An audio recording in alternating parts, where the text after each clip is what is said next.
네, 안녕하세요. 자, 요번 시간부터는 이제 온도에 대해서 해 드릴게요. 이 또. 자, 온도에서도 인제 시험에 이제 자주 나와요, 이런 것들이. 작물. 요게 인제 2차 손해평가사하고도 연결이 많이 되고, 온도가 높았을 때 고온장애 오고, 온도가 낮았을 때게 저온장애 오고, 요런 장애들이 많이 오거든요. 그래서 온도도 너무 높거나 너무 낮으면 생물이 이렇게 생장하는 데 많은 지장이 있거든요. 자, 여기서는 온도에 대해서 조금 알아보도록 할게요. 자, 제가 이제 예전에 처음에 시간도 해 드렸던 거 인제 광합성이나 호흡에 대해서 좀 설명을 해 드렸어요. 광합성이 뭐냐면 물과 이산화탄소가 빛을 받으면 포도당과 산소를 만들어내는 거 있잖아요. 요걸 광합성이라고 그래요, 광합성. 그래서 빛이 물과 이산화탄소라는 이 재료를 가지고 포도당하고 산소를 만들어내는 과정, 요게 광합성이다. 호흡은 거꾸로예요. 반대. 호흡할 때는 포도당과 산소가 필요하고, 호흡 의 결과로 물과 이산화탄소가 이렇게 생성이 되는 거예요, 이쪽에. 그래서 호흡이 왜 중요하냐면, 호흡을 할 때에 에너지가 나와요, 에너지가 나온다는 뭐 뭐냐면 힘이 나와요, 일을 할 수 있는 힘. 이게 사람도 그 호흡을 이렇게 하잖아요. 막 우리가 힘쓸 때에 막 가파르고 막 그럴 때 산 올라간다든가 막 달리기를 많이 한다는, 호흡이 막 가파라지잖아요. 요때 우리가 에너지가 나오는 거예요. 이게 일을 할 수 있는 힘이 나오는 거거든, 이쪽에. 그래서 호흡도 굉장히 중요한 거예요. 그래서 식물도 다 호흡을 하거든요, 이쪽에 있는데. 자, 여기서 보면은 인제 온도에 따른 광합성과 호흡 요렇게 나와 있거든요. 광합성은 이산화탄소, 수분, 온도 등 여러 요인에서 영향을 받는데, 요거 인제 여러분들 특히 온도 있잖아요. 온도에서도 큰 영향을 미쳐요, 온도가. 이쪽에. 자, 온도가 상승하면은 광합성 속도도 증가를 해요. 증가를 하고 양분 흡수도 증가하고 작물의 호흡 속도도 빨라져요, 이렇게. 작물의 증산량 있잖아요. 증산량도 증가시켜요. 그러니까 이렇게 온도가 올라가면은 식물체 내부가 더워지잖아요. 세포나 이런 것들이 뿌리로부터 흡수한 물이 더워지며, 요것들이 더워지니까 빨리 기공을 통해서 물이 이렇게 나가야 돼 그래요. 그래서 작물의 증상량도 증가를 하고, 또 뿌리로부터 이렇게 영양분이 물과 함께 이렇게 같이 이렇게 들어오잖아요. 들어오는데 기공을 통해서 또 물이 나가고 화전이 빠르니까 양분 흡수도 증가하는 거거든요. 작물 흡수도 증가하고. 자, 요렇게 이해를 하면 돼요. 그리고 광합성 온도에 따라 18에서 20도까지 증가하다가 20도 이상이 일정하게 유지다가 40도 부근에서는 급격히 감소하거든요. 호흡은 50도까지는 증가하다 50도가 넘어가면 열사에서 이렇게 식물들이 고사를 해버리거든요. 그러니까 강합성은 온도 있잖아요. 온도가 이렇게 쭉 하면 한 20도까지는 광합성은 온도에 따라 쭉 증가를 해요. 증가를 하다가 이렇게 더 이상 증가를 안 해요. 광합성 한 20도까지 증가를 하다가 한 40도가 넘으면 급격히 이렇게 쭉 광합성이 이게 감소해 버리거든요, 이쪽에 있는데. 요거는 이제 나중에 또 설명을 해줄 텐데, 엽록소라는 게 있어요, 엽록소. 광합성은 세포 엽록체에서 광합성을 해요. 광합성을 하는데, 그 엽록소가 온도가 너무 그 세포 속에 있는 엽록소가 한계가 있기 때문에 온도가 이렇게 올라간다고 하더라도 광합성은 일정 온도 이상 있잖아요. 일정 온도에서 무한정 증가하지 않고 요렇게 20도까지는 광합성이 계속 증가하다가 20도씩 일정은 유지하다가 요렇게 한 40도가 넘어가면 요렇게 해서 그 급격히 감소한다, 요렇게. 근데 호흡은 꾸준히 증가해요. 이렇게 쭉 온도가 올라가면 호흡 속도도 계속 증가하다가 40도가 넘어가잖아요. 넘어가면은 요렇게 열사해 버린다는 거거든요, 이쪽에. 호흡은. 그래서 광합성과 호흡이 있잖아요. 요런 거 이렇게 호흡은 계속 증가하다가 어느 순간 넘어가 버리잖아요. 그러면 그냥 나무가 작물이나 이런 식물들 있잖아요. 요런 것들이 고사해 버린다. 요렇게 쪼끔 여러분들이 이해를 하시면 될 것 같아요. 자, 그러면 온도를 인제 구분을 할 때게, 온도를 인제 어떻게 구분하냐? 이 온도에는 생육 최고 온도가 있어요. 생육 최고 온도. 이 이상 올라가면은 작물이 생존을 못 한다는 거거든요. 생육 최저 온도가 있고, 작물이 살아가는데 생물 최저 온도가 있고. 자, 생육 최고 온도와 생육 최저 온도 이거 있잖아요. 이거를 갖다 유효 온도라고 그래요. 유효 온도. 그리고 최적 온도라고 있는데 생물이 생육이 왕성한 온도 있잖아요. 요걸 최적 온도라고 그래요. 최적 온도. 최고 온도, 최저 온도, 그다음에 최적 온도 요런 것들 조금 이해를 해 놓으세요. 생육 가능한 최저 온도는 사과가 마이너스 3도씨, 마이너스 30도씨, 사과가 이렇게 추운 데서도 사과는 잘 버틴다는 거죠. 이렇게. 서양배 마이너스 27도씨, 복숭아 마이너스 20도씨, 유럽계 포도 마이너스 15도씨. 요 정도에서 최저 온도 요까지는 버티는데 요 밑으로 가면은 이것들이 다 생존을 못 한다는 거죠. 사과의 내한성이 가장 크고 유럽계 포도는 내한성이 가장 적다. 요것도 시험에 한번 나온 적이 있어요. 이게 참고로 좀 알아 놓으세요. 이렇게. 그다음에 적산 온도라는 게 있거든요. 적산 온도. 적산 온도는 작물의 발화로부터 등수까지 일평균 0도씨 이상의 기온을 총 합산하는 온도거든요. 이쪽에. 요거를 갖다 적산 온도다. 발화는 식물들이 식물들이 싹이 나오는 거예요. 씨를 심었을 때 싹이 나오는 걸 발화라고 그래요. 이쪽에. 그다음에 유효 적산 온도라는 게 있는데, 유효 적산 온도. 적산이라는 것은 누적해서 쌓는다는 거예요. 누적해서 이렇게 계산하는 걸 적산이라고 그래요. 적산. 유효 적산 온도는 일최고 기온과 일최저 기온 있잖아요. 이걸 나눈 거에서 기본 온도를 빼준 거거든요. 기본 온도. 이 기본 온도는 여름 작물은 약간 10도씨고 월동 작물이나 과수는 한 5도씨를 기본 온도라고 하거든요. 쉽게 얘기해서 이런 걸 이렇게 유효 적산 온도는 뭐냐?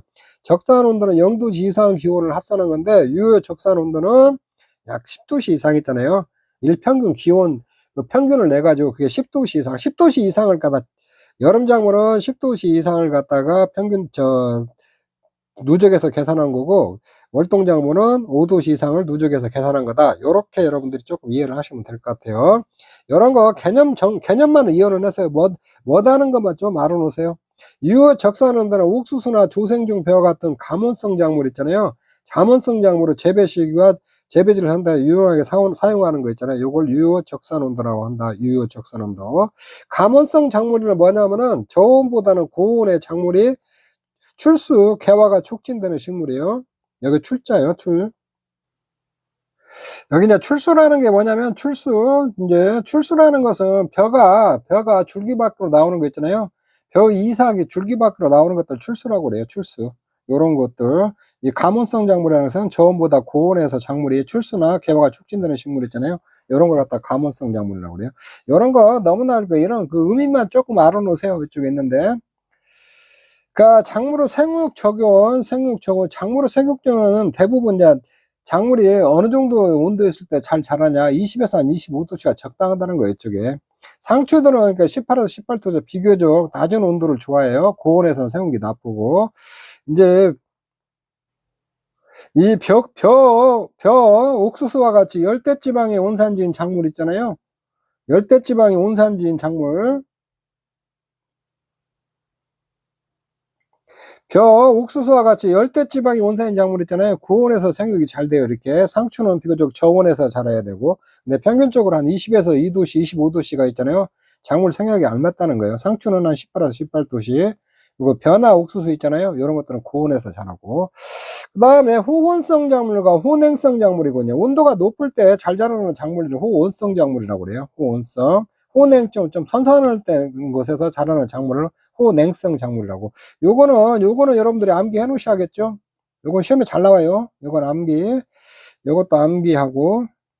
호온성 작물에는 무화과, 감복숭아 살구들이 있고, 호온성 채소에는 토마토, 고추, 가지, 고구마, 생강, 오이, 수박, 호박, 참외 등이 있거든요. 쉽게 해서 호온성 채소는 있잖아요. 이건 열매 채소예요. 열매를 먹는 거 있잖아요. 요 채소들이 갖다 호온성 작물이다. 우리가. 그리고 혼행성 작물 있잖아요. 요거는 혼행성 가수는 배, 사과, 자두가 있고, 혼행성 채소 있잖아요. 채소는 시금치, 상추, 요런 거, 딸기, 양파, 양배추, 배추, 이런 거거든요. 요런 거는 쉽게 하면서 잎채소라고 그래, 잎채소. 잎채소는 혼행성 채소다. 요렇게 생각하시면 돼요, 잎채소. 근데 여러분들이 이제 조금 알아보셔야 딸기나 감자 있잖아요. 요런 거는 혼행성. 마늘이나 양파 같은 거 있잖아요. 양배추, 요런 것들 있잖아요. 요건 가을에 심어가지고 겨울을 나고, 요렇게 초봄 있잖아요. 늦봄이나 초여름에 있잖아요. 이거 수확을 하잖아요. 오르골 때로 수확을 해요. 요렇게. 마늘, 양파도 이게 혼행성 채소다. 요렇게 이해를 하시면 될 것 같아요. 여기서 원래 감자도 우리가 저기 우리가 이렇게 남미에 있잖아요. 고냉지에서 저기 생산되는 우리 작물이었어요, 이게. 근데 여기 감자도 봄감자, 고냉지 감자 요런 것들이 있는, 가을 감자 이런 것들이 있는데, 이때 감자도 혼행성이다. 이게 땅속에 있는 것들, 이게 감자나 양파, 마늘 땅속에 있잖아요. 땅속에 있는 것은 다 이렇게 혼행성 채소다.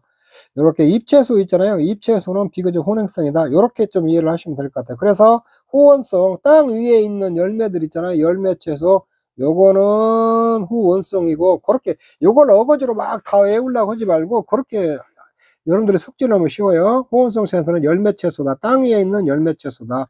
왜냐 혼행성 가수는 조금 이렇게 안 하면 되죠. 배하고 사과하고 자두 같은 거 있잖아요. 여러 건 혼행성이다. 요렇게 좀 이해를 하시고, 그 다음에 혼행성 채소에는 잎채소들하고 땅속에 있는 땅속에 이게 감자나 마늘이나 양파나 이게 땅속에 있잖아요. 요런 것들은 잎채소하고 땅속에 있는 것, 그래서 열매가 맺히는 거 있잖아요. 열매들 있잖아요.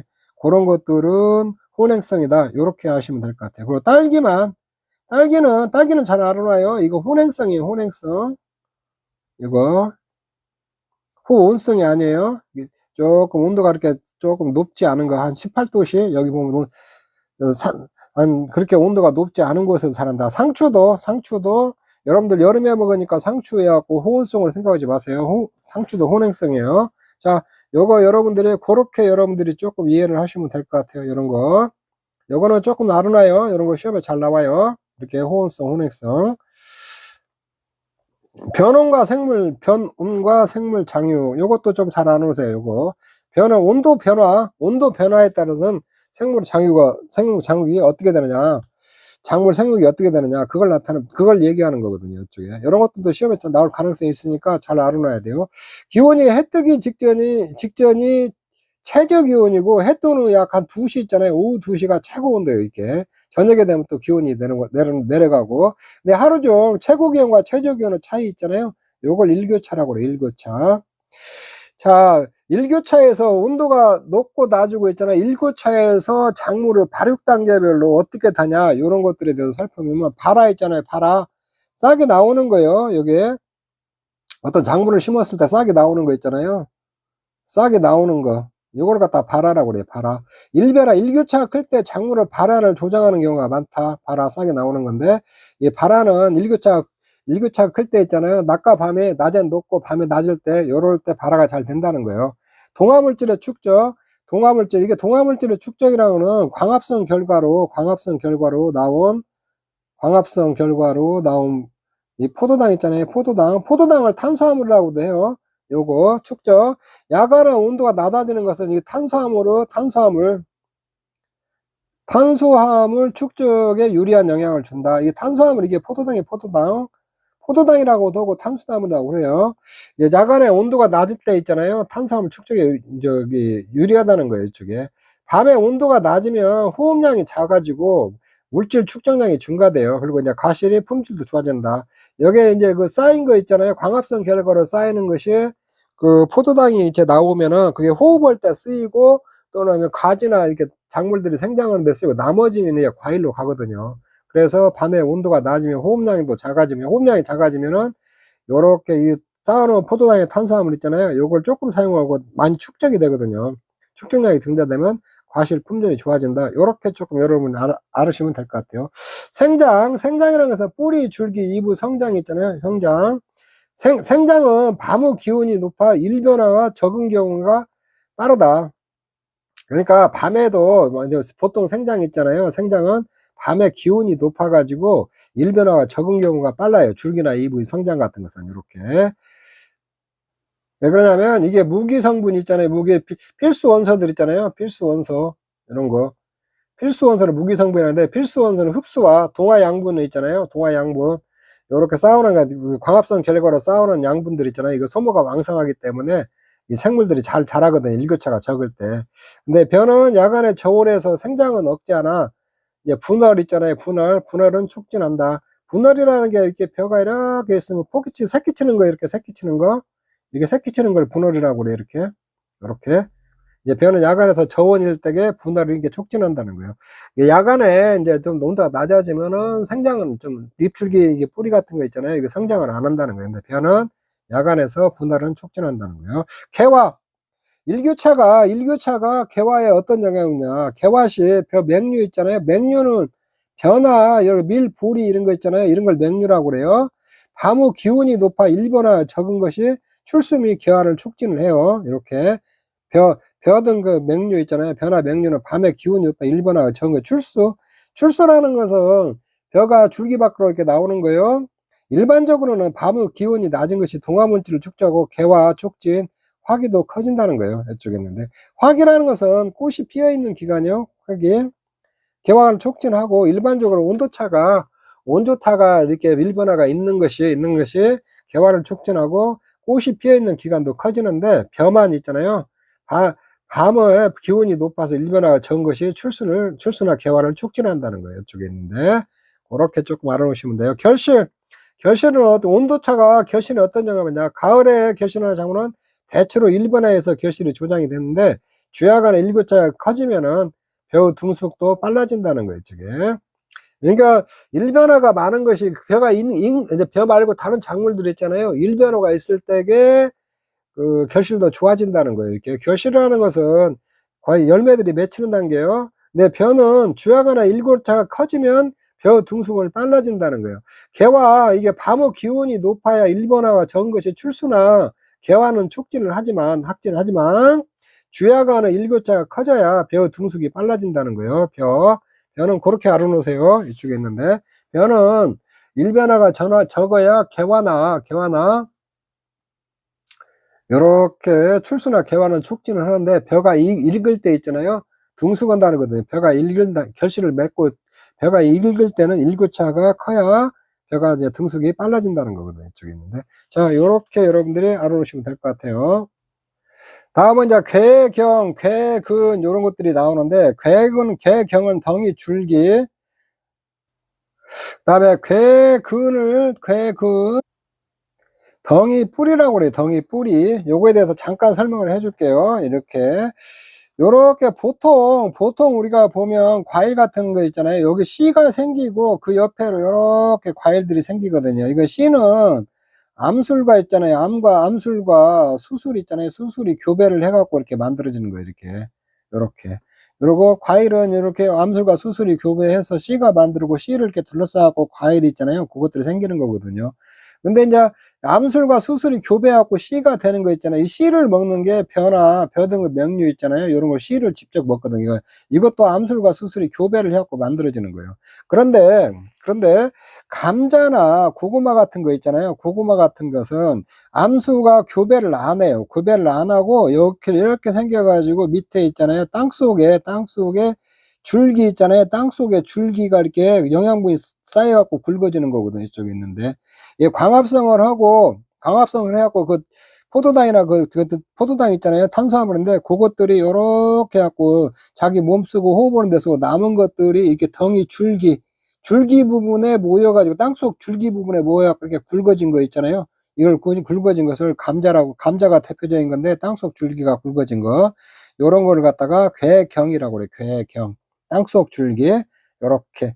근데 이거는 암술과 수술 있잖아요. 암술과 수술이 교배가 없어요. 교배 없이. 암술과 수술이 교배 없이 땅속에 그 줄기 있잖아요. 줄기 부분이 굵어진 것을 갖다가 괴경이라고 그러거든요. 요쪽에. 그다음에 요거는 있잖아요. 이건 괴근이라고 하는 것은 이 땅속에 이게 뿌리 있잖아요. 이게 땅속에 줄기가 있고 이렇게 뿌리가 있거든요. 뿌리 부분이 이렇게 굵어진 거 있잖아요. 굵어진 거. 이것도 암술과 수술이 교배 없이 요것도 땅속에 있는 줄기에서 나온 뿌리가 이렇게 굵어진 거거든요. 이렇게 영양분이 여기 쌓여 가지고 요걸 갖다가 괴근이라고 그래요. 괴근. 이렇게 대표적인 것이 괴근의 대표적인 게 고구마요. 땅속 뿌리가 굵어진 거. 자, 괴경과 괴근 여기 알아놓으세요. 괴경 감자 땅속 줄기 괴경 땅속 뿌리 괴근 이거 고구마가 대표적인 거예요. 요런 것들은 암수 교배 없이 그냥 만들어지는 거예요. 이쪽에. 근데 이제 고구마도 29도씩 일정한 온도보다 조금 약간 20에서 2도 일변화식 개근이 형성이 촉진된다는 거예요. 이런 것들이. 일변화가 있을 때게, 여러 고구마 있잖아요. 일변화가 있을 때 이게 굵어진다는 거예요, 이쪽에. 감자도 야간 온도가 여기 10에서 14도씩 있잖아요. 이때도 개경이 발달이 촉진된다는 거예요, 이렇게 온도가. 자, 요거 이렇게 알아서, 요거 나중에 가면 또 자주 나와요. 개경, 개근, 요런 얘기 많이 나오거든요, 이쪽에 있는데. 그리고 인경이라고 있는데, 인경. 마늘, 양파 같은 거 있잖아요. 그것도 암수 구분 없이 잎이 있잖아요. 인경은 입의 특정 부분이 굵어진 거거든요, 이쪽에. 그거는 또 나중에 가면 또 나오니까 그때 또 좀 더 설명해 드리도록 할게요. 그 다음에 이제 수원, 지원, 식물 체원 요거에 대해서 다루는데, 조금 잠깐 알아보면 시험에는 뭐 자주 안 나오는 부분인데 상식적으로 알아놔야 돼요. 수원의 물의 온도요. 뭐 호수 등 물의 온도 있잖아요. 이게 수온이라고. 지온, 이건 땅속의 온도를 지온이라고 그래요. 식물 체온은 지상 식물체 온도 있잖아요. 이걸 식물 체온이라고 이쪽에 있는데, 이건 뭐 이거는 좀 읽어보고, 그 다음에 보통 지상보다는 물속의 온도가 좀 더 낮아요. 수온이 좀 더 낮아요. 그 다음에 지온은 땅속 온도요. 땅속 온도. 지온의 최고 온도는 수분이 많은 벡토라는 것은 빛깔이 희고 고운 흙이요. 고운 흙, 이렇게 빛깔이 희고 흰색의 흙을 갖다 벡토다 이렇게 말해요. 수분이 많은 벡토의 경우는 기온보다 낮으나 건조한 흙토 있잖아요. 흙토 빛깔이 검은 그 건조한 흙토의 경우는 기온이 훨씬 높다는 거예요. 그러니까 이게 땅속에 있잖아요. 수분이 있으면은 지상보다도 온도가 더 낮다는 거예요. 온도가 낮고 수분이 이렇게 있을 때는. 근데 수분이 없는 땅 있잖아요. 없는 땅들은 이 지상의 온도보다는 온도가 훨씬 더 높다는 거예요. 높다는 거. 요렇게 알아놓으시고, 여러분들이 이거 모래사장 같은 데 가보면 모래가 막 뜨겁잖아요. 이렇게 있는데 그게 수분이 없고 그러면은 그게 이제 지상보다도 그 지하가 그 땅속이 있잖아요. 그게 온도가 훨씬 물이 없으면은 지상보다도 땅속이 더 덥고 그 다음에 물이 있으면은 지상보다도 지하에 있는 땅이 있잖아요. 그게 온도가 더 낮다는 거예요. 그렇게 조금 알아놓으시면 될 것 같아요. 식물 체온은 바람이 없고 공기가 습하며 작물이 밀생했을 때 식물 체온이 상승한다는 거예요. 바람이 불면은 이게 이렇게 식물체 잎 기공 있잖아요. 잎의 기공을 통해서 이게 물이 잘 빠져나가니까 새로운 물이 이렇게 또 들어올 거 아니에요. 뿌리로부터 이렇게 물이 들어오니까 요때도 이제 온도가 좀 낮아지고, 공기가 습할 때도 요거 습하고 작물이 밀생했을 때 있잖아요. 작물 체온이 상승한다는 게, 공기가 습하면 기공을 닫아버리거든요. 닫아버려야지 물이 순환이 안 되니까 온도가 올라가고, 작물이 밀생했을 때 있잖아요. 작물을 갖다가 이렇게 조밀조밀을 이렇게 키웠을 때도 작물 체온이 올라간다는 거예요. 이쪽에 있는데. 그래서 작물을 갖다가 이렇게 빡빡하게 키우면 무조건 안 좋은 현상이 일어나요. 그렇기 때문에 약간 이렇게 다 섞어가지고 작물에 간격을 두고 이렇게 다 심어야 되거든요. 자, 고온장애는 열에요. 온도가 높아갖고 오는 장애예요. 요렇게. 고온장애 같은 것도 작년에 이제 벌마른 같은 거 시험에 나왔으니까, 요런 것들이 시험에 이제 잘, 나올 수가 있으니까, 요런 것들 잘 해놔야겠죠. 이쪽에. 고온에서 식물이 나타나는 특징, 이거 하기 전에 이제 유기물, 무기물 이렇게 나오는데, 여러분들 이렇게 하세요. 유기물이라는 게 뭐냐면, 탄소 있잖아요. 이 C가 탄소거든요. 탄소가 있어서 불에 타는 걸 갖다가 유기물이다. 무기물, 탄소가 없어서 불에 안 타는 거 있잖아요. 요걸 무기물이다. 대표적인 게 소금 같은 거죠. 소금이나 모래 있잖아요. 요런 것들이 무기물이거든요. 이렇게. 유기물은 탄소가 있어서 불에 탄다는 거예요. 이쪽에. 그리고 모든 우리 물질들은 이렇게 이런 것 하나하나 씨 같은 거 원소라고 하는데, 이런 원소들은 결합으로 다 돼 있어요. 물질은. 그래서 이렇게 해서 이렇게 간단히 알아서, 유기물 탄소가 있어서 불에 타는 거, 무기물 탄소가 없어서 불에 안 타는 거, 대표적으로 소금이나 모래 있잖아요. 이런 것들을 무기물이다. 이렇게 생각하시면 돼요. 자, 고온에서 식물에 나타나는 특징은 유기물의 과잉 소모가 일어난다는 거예요. 유기물. 여기서 말하는 유기물 같은 거 뭐냐면, 광합성 결과였죠. 고온에서 광합성보다 호흡장이 우수하며, 여기서 말하는 유기물의 광합성으로 만들어진 포도당이나 탄수화물 있잖아요. 탄수화물. 요런 것들이거든요. 요런 것들. 광합성보다 호흡장이 우세해가지고 고온에서 오래 치다 유기물 소모가 많아진다는 거예요. 이렇게 광합성 결과 만들어지는 포도당이나 그 탄수화물 있잖아요. 요거를 호흡을, 이게 온도가 높으면 호흡을 많이 해가지고 그걸 많이 소모해 본다는 거예요. UV물을 가행소모, 그게 가행소모라는 거거든요. 질소대사의 이상이 생긴다는 거거든요. 이제 고온에서 단백질 합성이 저하되고 암모니아 축적이 많아진다. 암모니아 축적이 많아지면 유해 물질로 작용을 하는 거예요. 여기서 질소대사 이상이 온다는 게 뭐냐면, 질소 있잖아요. 질소가 뿌리를 통해서 요렇게 식물체 안으로 들어와 가지고 그것들이 이제 다른 그 원소들하고 막 합쳐 가지고 새로운 게 화합물을 만들어내요. 그걸 갖다 유기화합물이라고 하거든요. 요렇게 이렇게 합쳐져 갖고 단백질 같은 것도 만들고 그러거든요. 질소가 이렇게 들어가고 다른 물질하고 이렇게 상호작용해 갖고 혼합돼 가지고. 근데 그런 것들이 잘 합성이 잘 안 되고, 합성이 안 되고, 요렇게 이런 것들을 갖다 질소대사 이상이라고 하거든요. 질소가 식물체에 들어가고 다른 물질하고 이렇게 화합해 가지고 단백질 같은 거 만들어야 하는데, 요런 것들을 잘 못 만드는 걸 질소대사 이상이다. 요렇게 조금 이상을 이해를 하시면 돼요. 요렇게 단백질 합성 같은 게 저해되고 암모니아 축적이 많아진다. 암모니아가 축적이 많으면 유해 물질로 작용해요. 철분이 침전된다. 철분이 침전된다는 거, 빠져나간다는 거예요. 고온에서 엽록소에서 철분이 침전되면 황백화 현상이 일어난다. 전 철분의 75% 이상이 엽록소에 있다. 이런 거거든요. 자, 요거에 대해서 좀 설명을 해주기 전에 내가 엽록소에 대해서 좀 설명을 해드릴게요. 엽록소.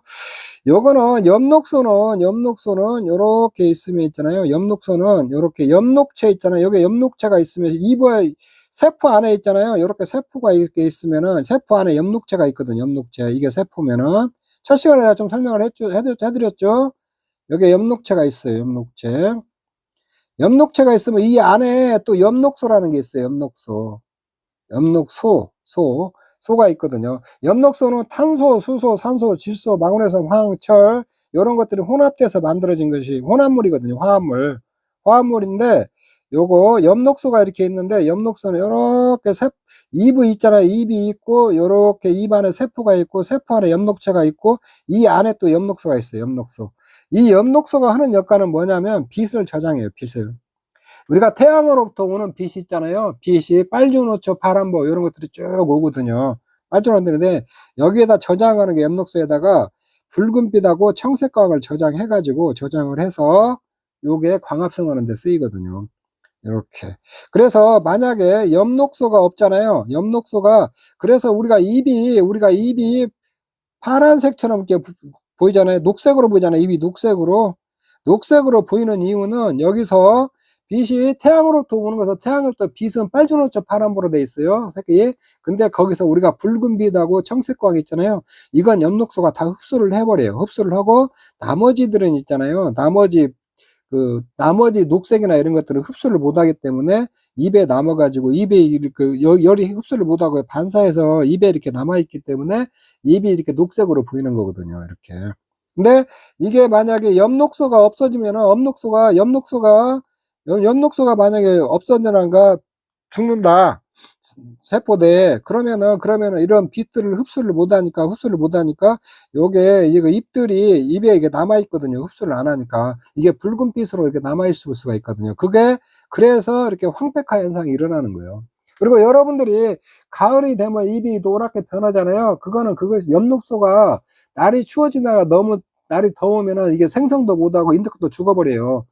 죽어버리기 때문에 그 입에 있잖아요. 그 빛을 갖다 붉은 빛 같은 거 흡수를 못하니까 입에 남아 있어갖고 노랗게 보이는 거거든요. 이쪽에. 그렇게 조금 이해를 하시면 돼요. 그리고 엽록소에 이제 철분이 이제 빠져나가면 철분이라는 것은 미량원소예요. 조금만 있으면 되는데 식물체 내에서 대부분이 철분을 갖다 엽록소에 있다는 거예요. 요것들이 침전되고 이제 그 엽록소가 죽으면은 황백화 현상이 일어난다는 거예요. 그리고 고온이 오면 증산과다. 식물체들이 뜨거우니까 기공이 열렸고 물이 막 많이 빠져나가거든요. 고온에서는 수분 흡수보다는 증산이 과다해요.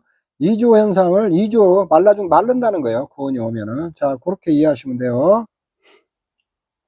자, 작물의 내열성이라는 것은 고열에 견뎌내는 거예요. 내건성, 이게 물이 저기 없을 때게 잘 견디는 것들 있잖아요. 견디는 작물이 내열성도 크다는 거예요. 세포 내 결합수가 많고 유리수가 적으면 내열성은 커진다는 거예요. 이 결합수라는 게 뭐냐면 흙에 붙어서 움직이지 않는 물이에요. 움직이지 않는 물이고, 유리수는 자유로이 이동 가능한 물이 있잖아요. 요걸 갖다 유리수라고 하거든요. 그리고 쉽게 하면은, 자, 토양은 여러분들 토양은 뭐냐면 음의전화 활동을 했어요. 마이너스예요. 마이너스 전기가. 물은 H2O 플러스하고 플러스고 이렇게. 그래서 요게 우리가 플러스와 마이너스는 딱 이렇게 결합을 해. 자석도 플러스 마이너스 이렇게 음극과 양극이 딱 붙잖아요. 딱 붙듯이 토양이 이렇게 물에게 딱 붙어요. 붙은데 물이 많으면은 이게 안 붙고 떨어져 나와 있는 거 있잖아요. 요게 자유수라고 그래요. 자유수. 근데 요렇게 붙어 있는 물이, 이게 딱 붙어 있는 물이 많고, 이게 떨어져 있는 물이 없다는 건, 이게 토양에 물이 없다는 거예요, 결국엔 토양에 물이 없다는 거거든요. 요렇게. 그래서 토양에 물이 없을 때게 내열성도 커진다는 거예요. 요렇게. 그리고 세포 점성이라는 건 끈끈한 성질이에요. 염류 농도, 물에 소금물이 많이 이렇게 녹아 있는 거예요. 단백질 함량, 지방 함량, 당분 함량이 높아지면 대체로 내열성은 증가한다는 거예요, 이쪽에.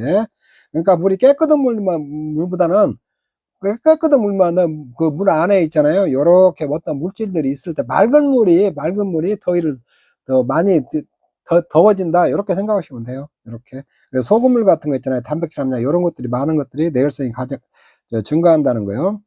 작물체의 연령이 높아지면 경험에 쌓여 내열성도 증가된다는 거예요. 그래서 사람도 마찬가지예요. 사람도 어렸을 때는 추위도 많이 타고 더위도 많이 타잖아요. 근데 좀 어른이 되면 적응을 하기 때문에 내열성이 좀 증가한다는 거예요. 그렇게 생각하시면 돼요. 고온, 건조, 다조라는 거 많은 햇빛이요. 이런 환경에서 오래 생육한 것은 경화되어 내열성이 증대된다. 경화라는 건 이렇게 적응을 한 거예요. 적응을 한 걸 경화됐다고 그래요. 작물이. 이렇게. 우리가 서서히 이렇게 추운 곳에 이렇게 서서히 이렇게 하면 그 적응을 하잖아요. 그런 것들 경화됐다고 그래요. 경화. 내열성이 강하다. 이런 것들도 참고로 이렇게 알아 놓으시고. 그 다음에 고열, 열에 고온이라는 작물을 피해 증상이 있잖아요. 이것도 시험에 잘 나와요. 일소 현상이 나타난다고 해요. 과일이 타들어가는 것을 일소라고 그래요. 이렇게 과일이 타버리는 거. 결구장애, 요렇게 폭이 생기는 거 있잖아요. 요걸 결구라고 하는데 여기 장애도 온다는 거예요. 조기추대, 조기에 꽃이 피어버리는 걸 갖다 조기추대라고 그래요. 이게 적당한 때 영양 조건이 다 차갖고 꽃이 피어야 되는데 조기에 꽃이 피어버리는 걸 갖다 조기추대라는데 조기추대 현상이 온다는 거거든요. 발화도 불량하고 착과도 불량하고 수량일 품질도 저하된다. 자, 어지간 열애가 오면은 안 좋은 현상이 다 나타나겠죠. 자, 요런 것이 나타난다. 이렇게. 자, 그 다음에 열의 대책은 뭐냐? 내열성이 강한 작물을 선택한다. 그건 당연한 거죠. 배추, 감자 등 같이 고온을 싫어하는 작물은 있잖아요. 재배 시기 조절로 고온을 조금 피해준다는 거예요. 그늘을 만들어주고, 관계에 물대는 거죠. 물대서 지온을 좀, 땅의 온도를 좀 낮춰주고, 비닐 터널이나 하우스 재배 환기 조절하여 지나친 고온을 좀 피한다는 거죠. 그리고 밀식이나 질소 과용을 좀 피한다. 그래서 밀식이나 질소를 과다하게 사는 거 무조건 다 작물에 안 좋아요. 이런 거. 그래서 밀식이나 질소를 과다하게 사용한다. 근데 지문에 이런 것이 나오면 이런 것들이 답일 확률이 많아요. 이런 것들은 다 안 좋아요. 이쪽에 있는데. 열의 대책으로서 밀식이나 질소 과용을 피해야 되는 거예요. 그다음에 벌마늘에 대해서 잠깐 알아보면 마늘 있잖아요. 마늘이 이제 이런 것들이 벌마늘이 많이 일어나요. 올해 시험에도 나왔는데 이게 벌마늘이 뭐냐? 마늘 줄기가 하나만 나와야 되는데 하나만 나와야 제대로 성장을 마늘인데 마늘 줄기가 여러 개로 갈라져 자라고 마늘 쪽이 제대로 형성되지 않고 마늘구가 벌어지는 형태로 자란 마늘이 있잖아요. 이런 걸 또 벌마늘이라고 그래요. 그래서 요런 게 벌마늘이에요. 원래는 마늘종이 요런 잎사귀들이 하나나 두 개만 나와야 되거든요. 근데 지금 여기 요렇게도 나오고 요렇게 엄청 많이 나왔거든요. 요런 것들이 벌마늘이라고 돼요. 벌마늘. 그리고 마늘종 있잖아요. 마늘종. 요게 마늘종이라고 그래요. 보통 마늘종은 6개에서 8쪽 정도가 생기는데 벌마늘은 요렇게 20여 쪽 정도 생겨갖고 작은 쪽으로 이렇게 자라는 거 있잖아요. 요런 형태를 벌마늘이라고 그러는데 실제로 이 벌마늘 현상이 많이 와요. 요거 자연환경 벌마늘이 오는 요인이 뭐냐? 동절기 겨울에 고온 현상이 많았을 때 마늘은 가을에 심어서 겨울을 지나가지고 겨울에 쓰고 늦여름 있잖아요. 늦여름이나 늦봄이나 5, 6월 달에 이렇게 수확을 해요. 요거 이쪽에 마늘은 근데 이제 겨울에 고온 현상이 많았을 때 있잖아요. 많았을 때게 이렇게 벌마린 현상이고, 생육기에 비가 많이 와가지고 다습한 날씨가 많았다든가 생육기 일조량이 부족한다든가 이럴 때 이제 환경 요인이 이럴 때게 이제 벌마린이 온다는 거예요. 인위적 요인이라는 것은 요거 질소 비료를 많이 사용했다든가 4월에 마늘구 비대기에 지나친 간수를 해줬다든가 이게 이제 인위적 요인이라는 것은 농사를 짓는 사람이 관리를 잘못한 거예요. 심한을 저온에 저장을 했다든가 심한을 태화 및 불량한 종구를 사용했다든가 적정 파종 시기보다 일찍 파종했다든가 요럴 때도 벌마늘 현상이 온다는 거예요. 요거는 여러분들이 조금 읽어보시면 좀 알 수 있는 거예요. 자, 온도 쪽에 기출 문제들을 한번 쭉 볼게요. 기출 2에 나왔던 건데, 작물 재배 중 온도 영향에 관한 설명으로 옳은 것은 조직 내에 결빙이 생겨 탈수나 피해가 발생하는 것을 냉해라고 하는 거예요. 냉해는 얼지 않은 거예요. 얼지 않은 거. 요렇게 결빙이 생겼다가 얼었다는 건데, 이걸 갖다 동해라고 해요. 동해. 요거 냉해는 언 상태는 아니에요. 날씨가 추워가지고 저긴 한데 언 상태가 아니고, 요거 얼어버린 걸 동해라고 그래요. 세포 내 유기물 생성이 증가하면 내열성은 증가하죠. 증가. 요거 이제 말이 잘못되어 있고, 춘화작용은 이제 뒤에서 좀 배울 텐데 이쪽에 가는데, 처리기관에 상관없이 온도 영향을 받는다. 처리기관에 따라서 이제 영향을 받거든요. 탄소 동화작용 후 최적 온도 범위는 호흡작용보다도 낮다. 탄소 동화작용 광합성 있잖아요. 광합성은 20도씨가 이렇게 올라갔을 때게 최적으로 올라갔다가 이렇게 쭉 유지하다가 40도씨에서 확 내려오잖아요. 이렇게 내려오고, 호흡은 계속해서 이렇게 올라가다 한 50도 정도 되면은 이걸 넘어가 버리면은 이게 열사해 버리거든요. 그러니까 탄소 동화장의 광합성의 최적 온도 범위는 호흡장보다 낮죠. 이게 맞는 얘기거든요. 이쪽에. 다음에서 내한성이 가장 강한 작물, 약한 작물 있잖아요. 강한 작물은 사과고, 가장 약한 작물 이렇게 포도. 요것만 참고로 알아놓으세요. 요거 뭐 2번 또 나올 가능성이 그렇게 크지는 않아요. 그래도 혹시 알아놓으세요. 이렇게 내한성. 작물의 세국전환 생육 적온에 관한 설명을 옳지 않은 것은 대사작용에 따라 적온이 다르다. 이 대사작용이 뭐냐면, 대사작용은 식물체의 모든 화학 반응이에요. 이렇게 광합성이나 호흡작용 하는 거 있잖아요. 이런 건 대사작용이라거든. 대사작용에 따라 적온이 다 다르죠. 이렇게 광합성을 할 때하고 그 다음에 호흡할 때 온도들이 다르거든요. 맞는 얘기죠. 발화 후 생육 단계별로 적온이 있다. 맞는 얘기죠. 품종에 따른 차이가 존재한다. 맞는 얘기죠. 주간과 야간의 적온이 동일하다. 요거 틀린 얘기죠. 이게 엉뚱한 얘기가 하나 나오잖아요. 이게 이런 게 답이에요.